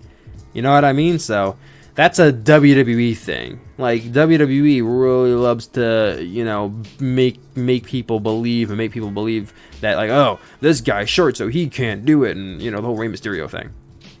So once he called him short, I'm like, yeah, this is definitely a work. Which, I mean, if it wasn't a work, cool still, I guess, but like, yeah. So that happened. Everyone was buzzing about it. Everybody was talking about it. Nice publicity for WWE and NXT in that sense, because it got me interested to see what's going on. Triple H ended up being on Pat's show earlier this week, probably, I think, Monday or Sunday. And he was an advocate for WWE Adam Cole. basically playing the peacemaker for everything, explaining that Adam Cole already apologized to Pat on social media and that he thinks that it's a miscommunication. And Pat's like, okay, well, let's set something up for a future show for Adam Cole to come on. We could talk about it, such and such. This week on NXT, I watched the YouTube clip. I didn't watch NXT, so don't ask me what happened. They had Pat McAfee on commentary for the main event, Undisputed Era versus Imperium for the NXT Tag Team Championships. And Pat McAfee's entire existence on commentary was basically to talk shit about Adam Cole. And it was so annoying and just so distracting from what's going on in the ring. Because he's like, oh, well, Adam Cole, I was only doing this. And, I didn't understand why he, like, it would be cool if he commentated for, like, most of it. Then he took a little dig here and there, Adam Cole. But, like, mainly his entire time, he was talking about Adam Cole. Like, Beth Phoenix even called him out on it. Like, oh, yeah, Pat, I get where you're coming from, but it's very unprofessional for you to talk about this. And Pat's like, oh, fuck you, Beth. And Beth's like, okay. And then she leaves. But that didn't happen. I'm paraphrasing there. But you have Adam Cole, who's ringside for the match. And he overhears Pat talking shit. And he walks over to him. And he's like, yo, chill out. Like, it's over. Like, I apologize. What are you still poking a bear for? And Pat's like, I'm not poking a bear. Like, you're just a short elf. Like his basis is that Adam Cole is short. That is the entire build-up. If you cannot tell me this is WWE Feud 101. Wrestler is short, therefore he cannot beat the big guy. So he calls him short. Adam Cole throws the water in his face. Mind you, there is still a whole match going on, an active match that stops. The match legitimately stops. Like, somebody's on the ground, referee's checking on him, all for this segment. I'm like, wow, great way to take heat off this match by doing that. Then they get back into the ring because homie's all distracted. Bobby Fish is distracted. Kyle O'Reilly gets knocked off the rope, and then Imperium hits their tag team finisher on Bobby Fish and gets the pin to retain the titles. Then it got back to Pat McAfee and Adam Cole because that's all this main event was meant for. And Pat says that Adam Cole is nothing is going to change, and for the rest of your life you're going to be a tiny itty bitty short little bitch. And I'm like, the basis of this feud is that Adam Cole is short. Not that Adam Cole is not a good wrestler, not that Adam Cole can't get the job done, not that Adam Cole is not a main event player, he's nothing without Undisputed Era, which he basically all said this during their first little interaction on the show. But like, this entire session was him reminding Adam Cole that he is not above 6 feet. And Adam Cole gets all pissed at him, and he's trying to go after him. Triple H and Shawn Michaels trying to break everything up. Adam Cole hops over the announce table, and McAfee does a punt kick to the face of Adam Cole. And Triple H shoves him to the back, and the show ends. And I'm like, if this is a match for SummerSlam, if this is a SummerSlam match, cool. I don't have a problem with this match being a SummerSlam match. Like, this is WWE's fingerprints all over it. And I don't mean like WWE NXT, like this is a main roster style feud we are seeing unfold before our very eyes. So I'm like, yeah, if this is a SummerSlam feud, cool, fine, whatever. But like, if this is a feud for NXT TakeOver, like, why is this happening on TakeOver? Takeovers are known for their great matches that have big feuds building up to it. When have you ever seen a celebrity on TakeOver wrestling a match? Never. So to hear that Pat McAfee, who has no wrestling experience to my knowledge, is rumored to be wrestling Adam Cole on TakeOver, like, ew, y'all are losing sight of what this is all about. Like, I am not tuning in to TakeOver to see Pat McAfee wrestle. I have no interest in seeing Pat McAfee wrestle on TakeOver. Like I said, if this is happening on SummerSlam, I get it. SummerSlam usually tends to do celebrity appearances and all that kind of shit all the time. I'm used to it. I didn't say I like it, but I'm used to it. On NXT, that's not TakeOver. So, whatever. Not a fan already. I'm sure Adam Cole can carry Pat McAfee to a good match, or maybe they're going to do a tag match at TakeOver with like Imperium and Pat McAfee versus, I don't know what they're going to do, but I don't really care. So that's all the news notes and whatnot. AEW Deadly Games also happened this week. It was on Monday. It wasn't on technically wasn't on AEW Dark. It was on its own separate show. I don't know the result. You know, I ain't gonna lie to you guys. I didn't watch the Deadly Game. Like, I feel like the Deadly Games probably would have got a lot more attention from me and a lot of the wrestling fans if this was on AEW Dynamite. But the fact that it isn't, and the fact that you kind of got to go out of your way to watch this, it's like, no. I don't care that much.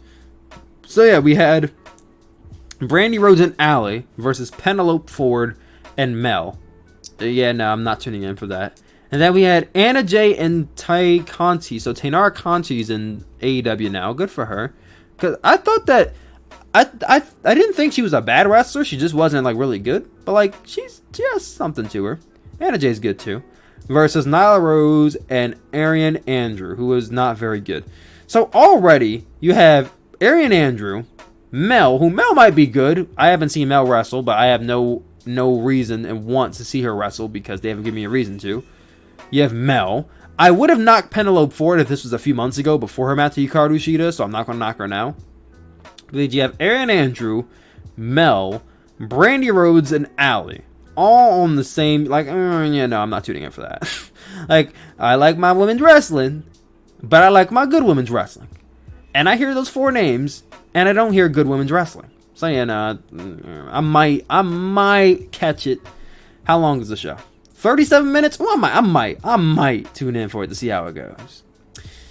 But then, after AEW Deadly Games, let's get into Dynamite this week. The August 5th edition of AEW Dynamite. So, the show starts off hot with the 12-man tag. No entrances, nothing. It literally starts off. We get an introduction from commentary. Everybody's already in the ring. 20 seconds later, the bell rings. So, we get underway with the Young Bucks, FTR, Hangman Page, and Kenny Omega versus 9-5. Yes, their names are 9 and 5. 9 is Allen Angels, and 5 is... Maybe 5 is Allen Angels. I don't know. Stu Grayson, Colt Cabana, and Brody Lee. This was better than the last few crop of like multi-man tags that we've done, but like I'm multi-tagged out. Like I've seen enough of this. This should be it. I don't want to see this again next week. I don't want to see this again in a few weeks. I'm done. I'm done with the 4, 5, 10, 6, 12, 18, 25 man tags. Enough. Especially when you have these guys involved who just don't know how to structure multi-man tag. Like Hangman Page, Kenny Omega, 2-on-2, they can have a great match. FTR, 2-on-2, they can have a great match. Young Bucks, 2-on-2, they can have a great match. You put all these guys together and it's just chaos. There's no structure, there's no frequent tags. It's just tag team move, spot, spot, spot, spot, spot, spot, spot, spot, pin, spot, spot, spot, spot. Somebody out there likes this stuff. I'm not going to sit here and deny that. Someone out there likes this. There's an audience for this. And for me personally, I can get into this every once in a while, but like we've seen this week to week now in AEW. I'm over it. So yeah, no. I ain't going to say a lot to you guys. I wasn't really big on this match. Was there some good tag spots in here? Yes.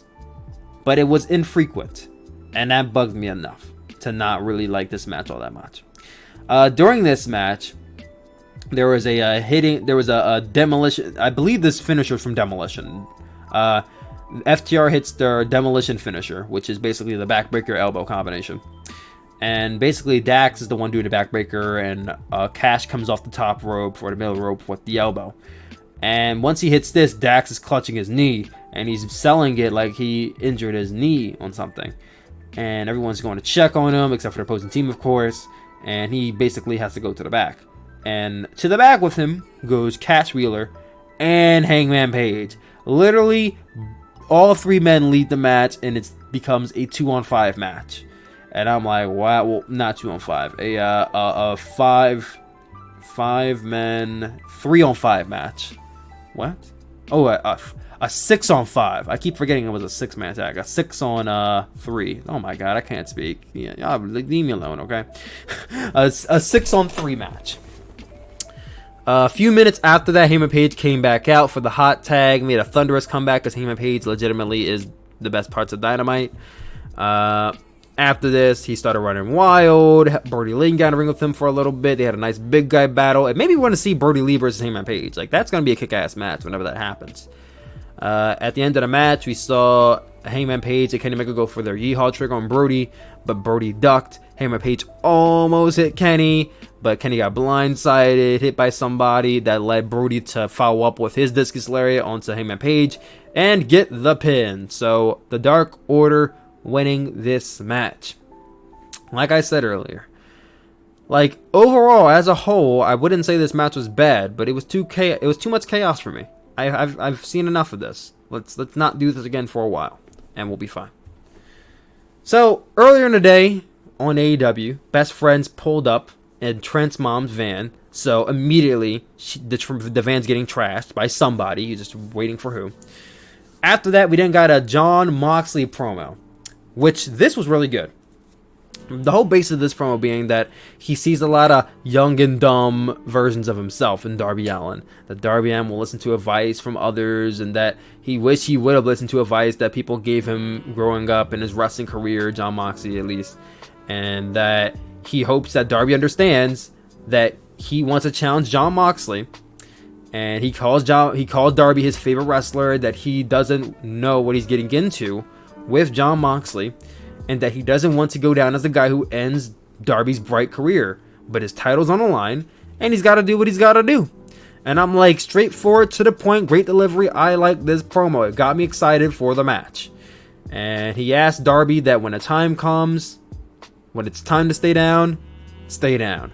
And I'm like, damn right, let's go. So good promo from Jon Moxley in here.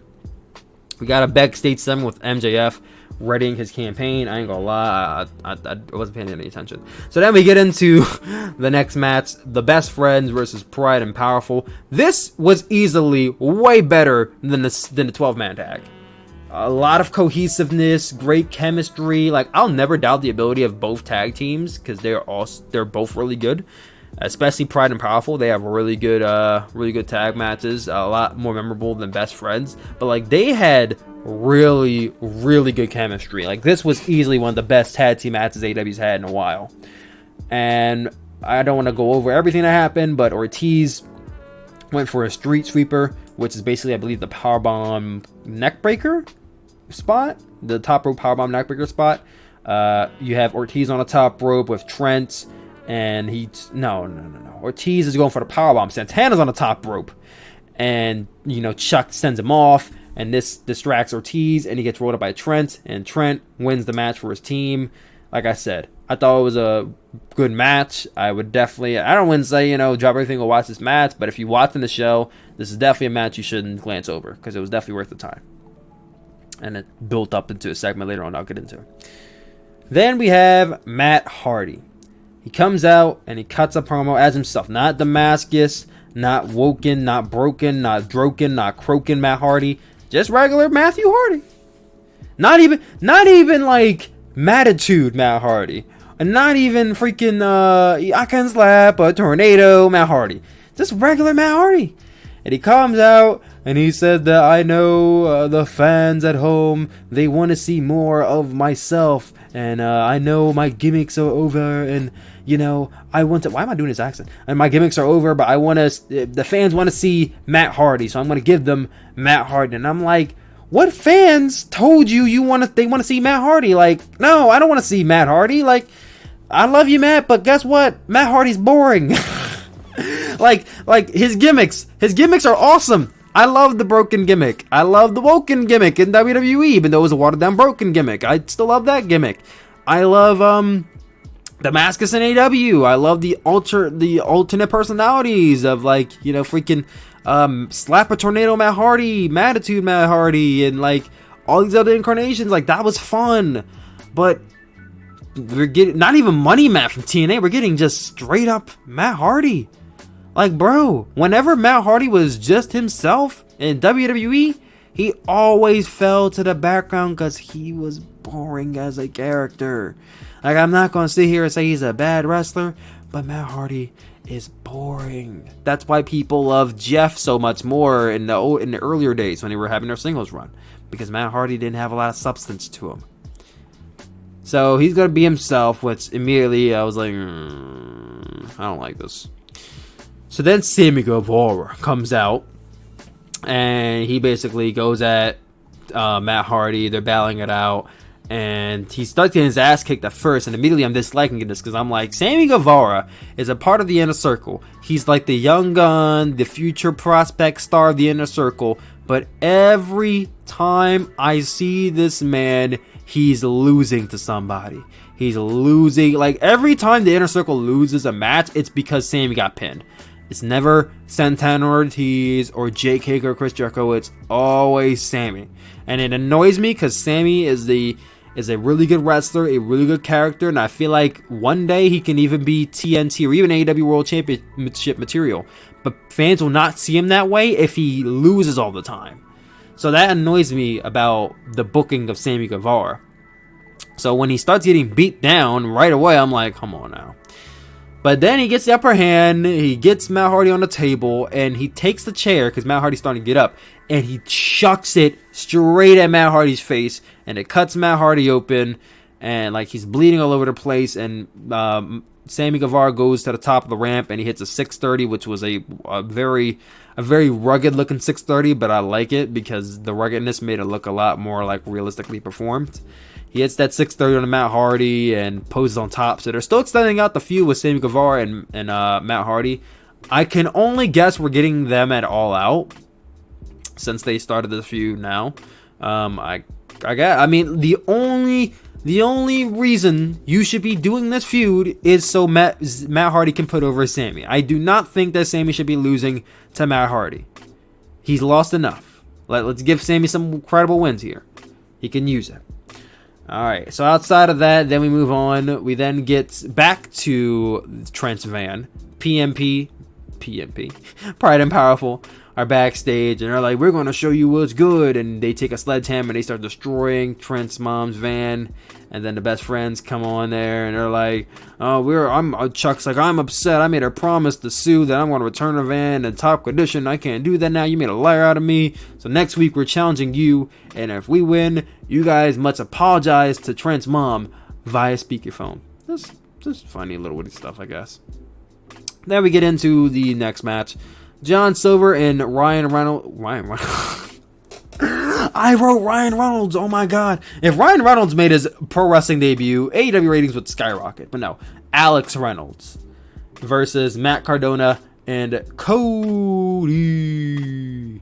Best part of the match was the sequence from the Dark Order. Like, there was this one spot in here where Matt is running Alex into the rope, and like he gets his elbow up, and John kicks him in the head, and then Reynolds follows it up with a rolling elbow, and then Silver hits him with an enziguri, and then Reynolds hits him with a stunner, and then Silver German suplexes him, and then he rolls through with it. Like, just the way, and I know it was hard describing it, but like just the way it all played up, I'm like, damn, that one spot alone makes you want to see these guys team up even more, and possibly go into the tag division. Like, just that one spot, I'm like, all right, I want to see more of these two team up, but we'll see in the near future. I mean, they're kind of like the top tag team of the Dark Order is obviously Stu Grayson and Evil Uno, so obviously they're not going to get a lot of tag light, but I want to see more of these guys now. A minute or so later, Matt and Reynolds, they have their exchange again, and Matt ends up hitting his finisher, the Radio Silence, which is his leg lariat, on Alex Reynolds and gets the pin for his team, winning the match for him and Cody. Like it was a fair tag match. It was a fair one. After the match, Cody's walking to the back with the TNT Championship, and you see Scorpio Sky walk into picture, and he's looking at Cody, and he's looking at the TNT Championship, and it makes it official. The next week, we're getting Cody versus Scorpio Sky for the TNT Championship. And I'm interested because they've been really trying to push Scorpio Sky on Dark from what I hear. So that could only mean that maybe, just maybe, he might be the one to beat Cody. I think if there were any guy that we've seen so far face Cody, the first person that seems like they're an actual challenge is Scorpio Sky. Will he beat Cody? I'm going to take a gander that he won't. And he'll make Scorpio Sky look stupid like he makes everybody look stupid. But nonetheless, good match. So before we continue on, let me take a little drink of some agua. Throat's getting kind of parched there. I've been speaking for about an hour and a half now. But yeah, Scorpio Sky, Cody next week. Should be interesting. Sammy Guevara then comes out with his cue card, so you know what that means. Time for a commercial break. We will come back for the commercial break. AEW is doing their debate, their AEW Super Wednesday debate with Eric Bischoff as basically the officiator of the debate. Eric Bischoff's first time on Dynamite, back on TNT, just like WCW. It popped somebody out there. I'm sure it did. So in a debate, we had topic points brought up where Chris Jericho basically roasted Orange Cassidy for a lot of it. Then Cassidy wouldn't speak. Then it would be Chris Jericho's turn to speak again. He would roast Orange Cassidy some more. Then Cassidy wouldn't say anything. Then Eric Bischoff asks a question about the rise in global sea levels. And Jericho's like, what kind of stupid ass question is that? And then Orange Cassidy's like, rising sea levels are dangerous because of such and such. And I'm like, what? Obviously we saw it coming. Obviously we saw like the one weird odd topic that's nothing to do with the match would be the topic that Orange Cassidy would, actually speak on. But this is the way Chris Jericho reacted to it, and his face was just priceless. And it made the segment that much more entertaining. So then Chris Jericho gets into another topic, and Orange Cassidy says nothing. Then we get to the question of why does this rematch mean so much to you? Jericho's about to speak, and Orange Cassidy tells Jericho to shut up because he's not embarrassed.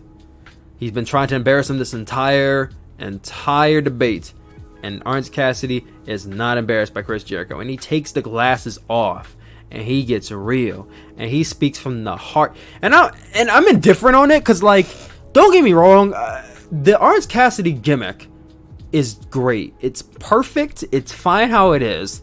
And I didn't really think that we really needed him. Like, the rising sea level things, like, that was fine and funny and nice. But then he got serious. And I understand that he had to get serious at some point. You can't just have him being goofy for, like, his entire AEW run. It has a shelf life, and the shelf life isn't going to be forever. But I don't know if I would have had him basically go out and cut a full-length, heart-to-heart promo right now. Like, it just seemed kind of soon. I don't know if I would have blew it off when if the point is that he's going to beat Chris Jericho and that he might possibly face Cody for the TNT Championship, okay, that makes sense. The only reason I see them doing this is that Orange Cassidy beats Chris Jericho next week and he guns after Cody. That would be the only reason why I see him doing this promo. I mean, the promo wasn't bad. I think the delivery and his tone of voice is just kind of weird, and I feel like that a lot of that is because we don't hear him speak. But, like, I don't know, I was a little different on him speaking serious like that. We'll see in due time when he does it more often. Hopefully, this is like, a once in a blue moon thing where Orange Cassidy gets serious and we don't see him doing full-length promos every single week, because I don't want to see that. So Bischoff declares Cassidy the winner of the debate, which Jericho's like, you can't win a debate, and I'm like, well, Chris Jericho's kind of right. Someone's calling me. They're going to have to wait. I'm doing this podcast right now. So Jericho tells Hager to sick him, boy. And Hager goes after Orange Cassidy. He puts Orange Cassidy hands in his pockets and sends him into Jericho. Hits Judas Effect onto him. And best friends come out to save him. And yeah, that's the segment. Like it was fun, good stuff. I could easily see how people might tune out of this. So I don't know how this will do for them in the ratings. I don't know if this is going to be a ratings booster. I feel like this, if anything, this might be the part where people to stop watching and see what's happening on NXT.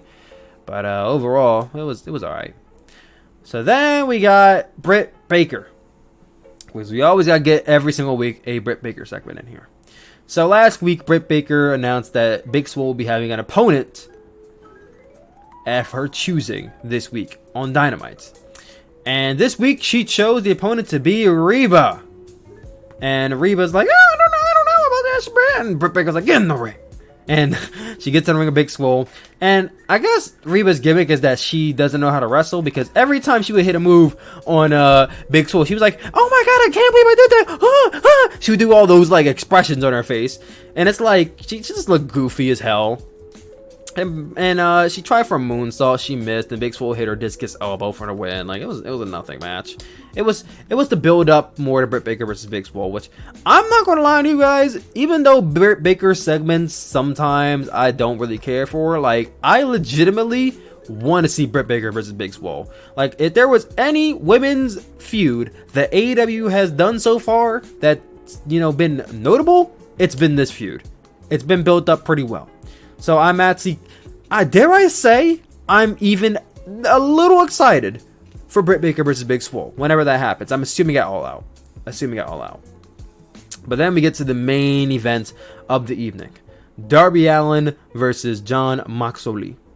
This was a really good match. It was pretty fast paced, at least from the beginning, with Darby Allin going straight at Moxley. It slowed down with Moxley basically dismantling and pulling apart Darby Allin. Like, it had its spots where it slowed down and it was still ruthless, and it was pretty good. Like literally the first spot in this match was like Moxley getting punched in the face. No, Darby punched Moxley in the face, and Darby starts bleeding, and it's like, damn, really? Already? Like, that's kind of sick. And Darby no-sold it for the most part, and that really set the tone for the match. And like I said, I don't want to call any, like, I don't want to tell you guys how the match went blow by blow, because I want you guys to watch it for yourself.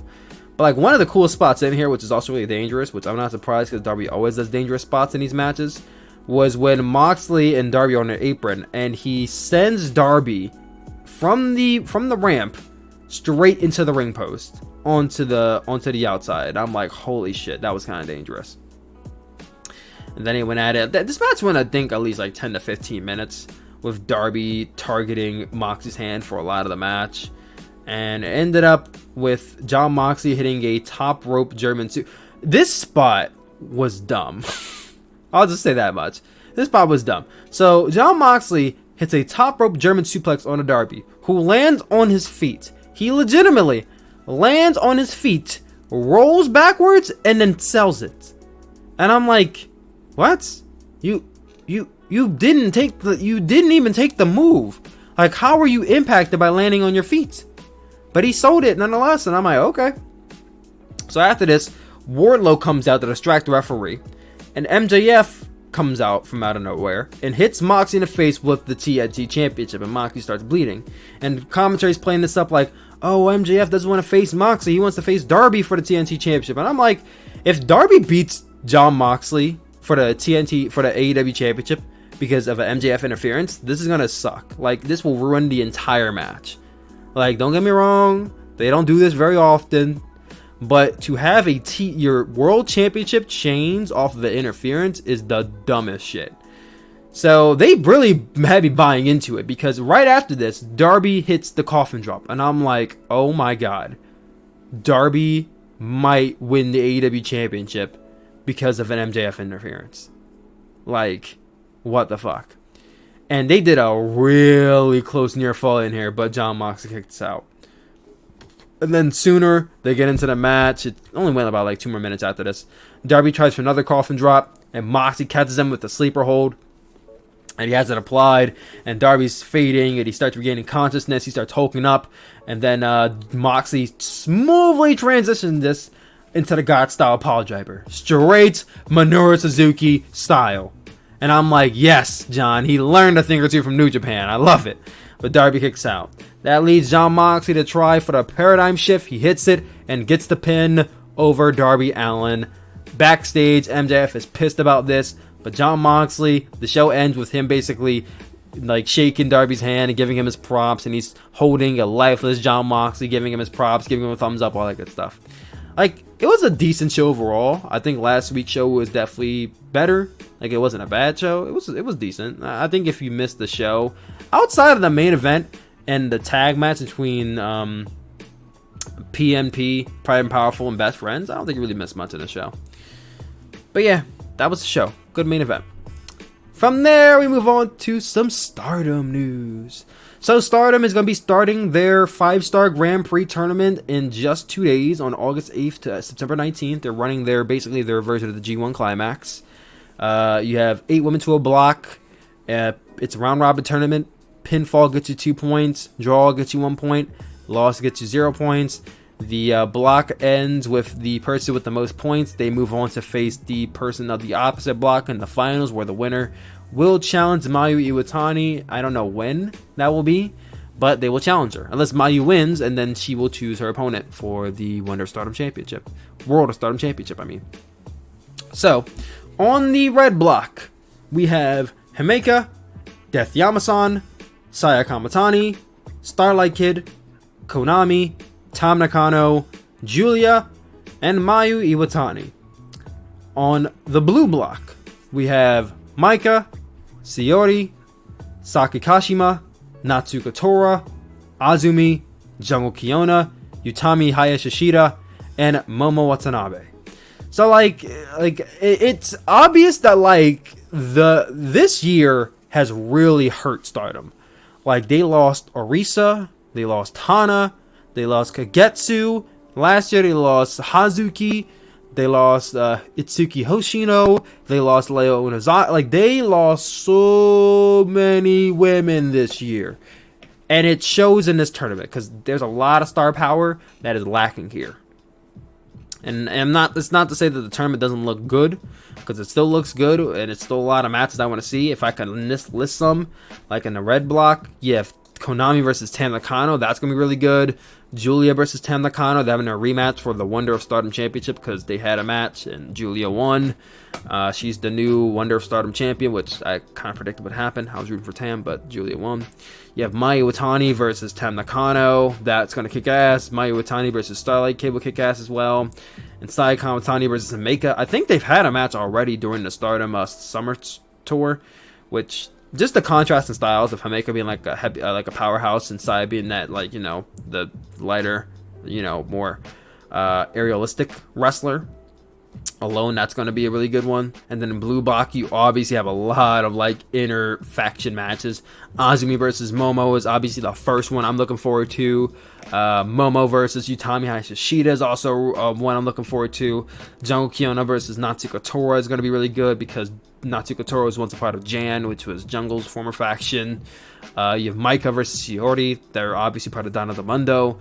Shiori versus Momo Watanabe. That's going to be really good. And then Maika versus Azumi, because you have the High Speed Champion versus the future Stardom Champion. It's going to be really good as well. I'm not going to preview every single match and what days is going to be happening, because I don't know every single day myself, but I will be covering this show on Podbean and maybe even on YouTube if my channel is revived. But as far as this tournament goes, my predictions, I predict that Tam Nakano will be the winner of the red block, and Momo Watanabe will be the winner of the B block.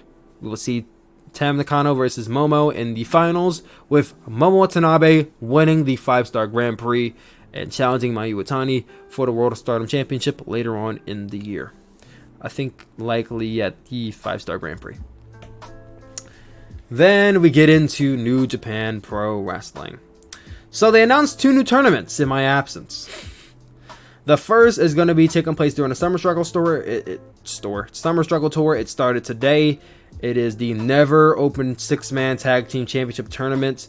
Evil, you guys know, he originally was holding that championship with, I believe, Shingo and Bushi, but he dropped the title because he's not part of LJ anymore. He wants no business with them.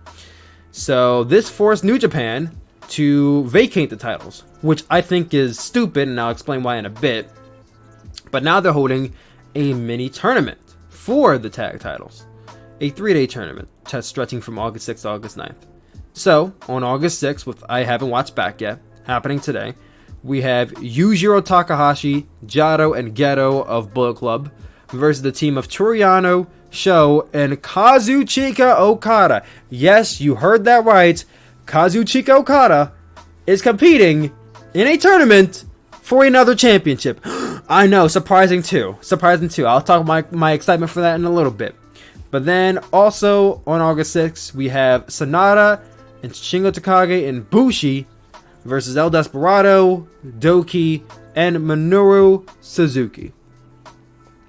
Now, my issue with this match is you have Shingo and Bushi, who were the tag team champions.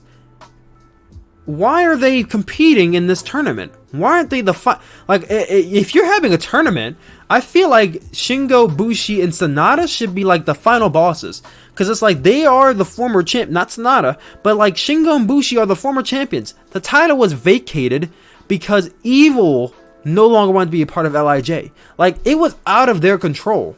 They were unwrongfully stripped of those titles. So in my opinion, they should be competing in the championship tournament. They should be the finals. Immediate finals of the tournament. But I guess because Sonata's in the tournament, they have to work for it again. So, oh well. They're facing off against El Desperado, Doki, and Minoru Suzuki. My prediction, I'm going to go with Doki, and Minoru Suzuki to win this match. I don't know. I don't get the sense that LIJ will win it back after just vacating the titles.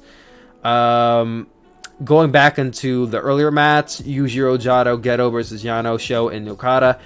I want Chaos to win, and for this reason alone, because I want Okada to hold the Never Openweight 6-man Tag Team Championships. I want Okada to experience what it's like to hold a different championship for once, and not just any championship, but the lowest ranking championship in all of New Japan, the Never 6-man Tag Team Championships. Imagine this. Your ace, your top guy, is the 6-man Tag Team Champions with Toru Yano and Sho. Guess what that does? It uplifts and makes the 6-man championships more important by virtue. So, I want Okada to win. I want Okada, Sho, and Toru Yano to win. Not just this match, but the entire tournament overall. And I still get into August 7th. You have Kota Ibushi, Hiroshi Tanahashi, and Master Wato versus Zack Sabre Jr., Taichi, and Yoshinobu Kanemaru. And then you have Togi Makabe, Tomoki Omna, hey look, it's Homa! And Ryusuke Taguchi versus Tomoichi, Hiroki Goto, and Yoshihashi. Going back into the Ibushi, Tanahashi, Master Wato, Taichi, ZSJ, and Kanemaru match. Taichi and ZSJ already beat Tanahashi and Ibushi for the tag titles, so unless they're building up to a rematch, I don't see why they would win. Actually, to make it interesting and have Master Wato move on, I would have Wato, Tanahashi, and Ibushi win this match. And then you could do the rematch somewhere down the line between the two teams. And you have Makabe, Homa, and Taguchi versus Ishii, Goto, and Yoshihashi. I would go with Ishii, Goto, and Yoshihashi, only so that way we can get a chaos a chaos battle. Because my prediction for the finals is Ishii, Goto, and Yoshihashi versus Yano, Okada, and Sho, with Okada, Yano, and Sho being the winners of the Never Openweight 6-man Tag Team Tournament. Now, is that logical? I don't know. I don't know if that's logical. They could obviously lose outright in the first round. I'll cover that in the next episode of this podcast. When that will be, I'm not too sure, but I'm going to guess probably sometime next week. I'm just thrilled to see Okada in this tournament. That's all I know. Then they also announced New Japan Pro Wrestling Strong. They announced this last Friday. On this show, it is basically the continuation of NJPW Collision, which we saw basically for 3 weeks on NJPW World. It basically was the Young Lions show, and it got some exposure for guys like Tom Lawler, DKC, and some other guys. Some other indie wrestlers were on this show. I didn't watch every episode. I only watched the first 2. I didn't watch the last 3, so that's that. But now they announced New Japan Pro Wrestling Strong, which is going to be the start of New Japan Cup USA. Yes, there is going to be another New Japan Cup this year, and it is going to be with some Gaijins. So in this tournament, we have Carl Fredericks versus Kenta, and Jeff Cobb versus Tangaloa on the left brackets. And then on the right side of the bracket, we have David Finlay versus Chase Owens, and Brody King versus Tama Tonga. I thought it was a missed opportunity not to have Tom Lawler in this tournament because you already used him on the Lions Break Collision show, but that's just me. I mean, it looks good. I mean, it's a fun little thing for Fridays. Friday is tomorrow, so I might be checking it out. I mean, I probably will end up checking it out. But getting into my predictions for this show, all these matches are happening on episode 1. I can only assume episode 2 will have the left side, and then episode 3 will have the right side, and then the finals will be episode 4. That's my guess. So, left side of bracket, I'm going to say that Carl Fredericks in the biggest upset of the tournament will defeat Kenta. I don't think if this happens in the original New Japan Cup in March that Kenta will lose to Carl, but I think now that Carl Fredericks has kind of had his his call up, his his graduation, I think if you want to actually get Carl Fredericks over and possibly make him a threat, having him beat Kenta is the sure way to do that. So I would have him beat Kenta here. And then Jeff Cobb versus Tanga Loa. I'm going to go with Jeff Cobb to win because there's already an established feud between Carl Fredericks and Jeff Cobb from the first episode of Lions Break Collision show. So we can obviously go back to that. So we'll get Carl Fredericks versus Jeff Cobb in the second round. On the right side of the brackets, David Finlay versus Chase Owens. I'm going to go with David Finlay to win this. And then Brody King versus Tama Tonga. I'm going to go with Tama Tonga to win. So that way we get that David Finlay Tama Tonga match. Kind of like the rematch of sorts from Wrestle Kingdom 14 between the Guerrillas of Destiny and Juice Finn, or Finn Juice. That being said, then that leads us into the semifinals. Carl Fredericks versus Jeff Cobb. I'm going to go with Carl Fredericks to beat Jeff Cobb. He's going to make it to the finals. And then on the right side, you would have David Finlay versus Tama Tonga. I'll go with Tama Tonga to win.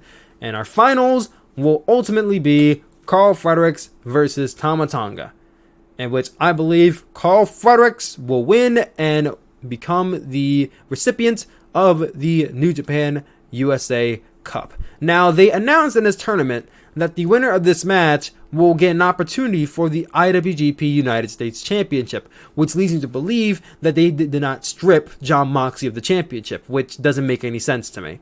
Why have you not stripped Jon Moxley if Jon Moxley isn't actively on either the New Japan of America shows or the New Japan shows? Jon Moxley has not been seen since February. 6 months. 6 months, and I know technically they're like, because of the pandemic, we are not adhering to the 6-month rule. But damn, if he's not going to be on any of these shows, then strip him. Strip him and make this tournament for the vacated U.S. Championship. But I suppose they're going to have Jon Moxley on a show in the future. That's my only guess of why they haven't stripped him yet.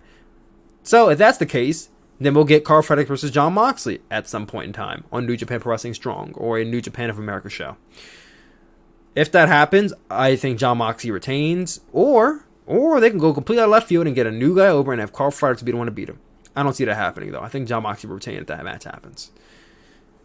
But that is it, guys. I'm sorry for clapping your ear. I'm sorry. But that is it, guys. That was Chill Pill Podcast Revived. CPR, Chill Pill Revived, Episode 1. What did you guys think?